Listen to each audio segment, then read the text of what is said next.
ಗೊತ್ತಂದ್ರೆ ಆ ಸೇಬ್ ಮರದಲ್ಲಿ ಹಣ್ಣು ಬೆಳೆಯುತ್ತೆ.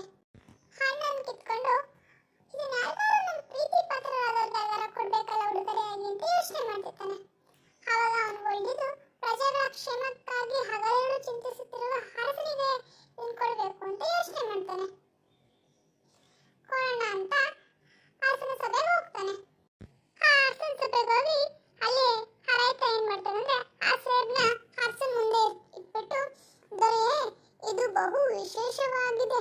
ದೇವತೆಗಳ ಕೃಪೆಯಿಂದ ಈ ಏಕೈಕ ಹಣ್ಣು ನನ್ನ ತೋಟದಲ್ಲಿ ಬೆಳೆದಿದೆ ಎಂದು ಭಾವಿಸುತ್ತೇನೆ ಅಂತ ಹೇಳಿ ಕೇಳಿದಳು. ಫ್ರೆಂಡ್ಸ್, ಈ ಕಥೆ ನಿಮ್ಗೆ ಅರ್ಥ ಆಗಿದೆ ಅಂತ ಅನ್ಕೋತೀನಿ. ಈ ಕಥೆಯ ಮುಂದಿನ ಭಾಗವನ್ನು ನಾವು ಮುಂದೆ